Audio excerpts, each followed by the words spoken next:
కార్యక్రమంలో మరి 33 జిల్లాల నుంచి ఈ కార్యక్రమం ఇచ్చేసినటువంటి నా తోటి కళాకారులకు అదేవిధంగా మా రాష్ట్రం అదేవిధంగా మరి పాలన రాజన్న రమేష్ అన్న చిన్న చిరంజీవి మరి బుగ్గన సత్తన్న కుమారన్న డాక్టర్ సమ హనుమన్న తెలియజేస్తూ మరి కార్యక్రమం ఉద్దేశించి మాట్లాడాల్సింది కోరుతున్నాను.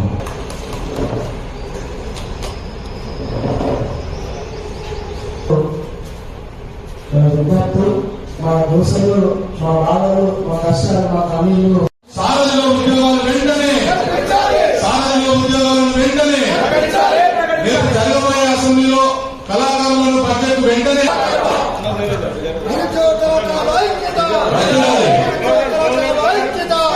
కల్పించాలి. సారథిలో నిరుద్యోగ కళాకారులకు ఉద్యోగాలు కల్పించాలి. సారథిలో నిరుద్యోగ కళాకారులకు ఉద్యోగాలు వర్ధిల్లాలి. నిరుద్యోగ కళాకారుల ఐక్యత.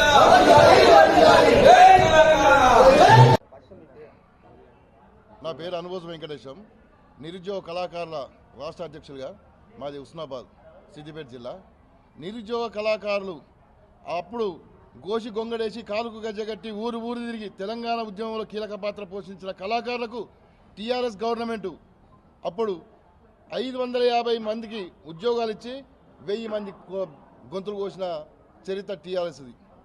అప్పుడు టీఆర్ఎస్ మీద మేము కడుపు మండతో మేము కాంగ్రెస్ పార్టీకి మేము సేవ చేసి మేము పాటలు పాడి ఒక్క రూపాయి తీసుకోకుండా మేము ప్రచారం చేసి ఈ కాంగ్రెస్ పార్టీని గద్దెనెక్కించడం జరిగింది. గద్దెనెక్కించిన తర్వాత అంతకుముందే మేము ముఖ్యమంత్రి గారిని కలవడం జరిగింది. అప్పుడు కాంగ్రెస్ ప్రభుత్వం వస్తే నెల రోజులకే ఉద్యోగాలు ఇస్తా, మీ 1000 మందికి ఉద్యోగాలు ఇస్తా అని మన గౌరవ ముఖ్యమంత్రి గారు చెప్పిండు. ఇప్పుడు సంవత్సరంన్నర గడుస్తున్నా కూడా మా విషయం మర్చిపోయిండు. కనుక ఇక నుంచి మాకు బతుకు తెరువు లేక మేము రోడ్డులో పడ్డాం. దయచేసి గౌరవ ముఖ్యమంత్రి గారు ఈ అసెంబ్లీలో తీర్మానం చేసి మా కళాకారులకు న్యాయం చేస్తున్నామో చేయండి.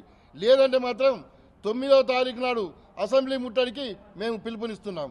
జై కళాకారుడా, జై కళాకారుడా.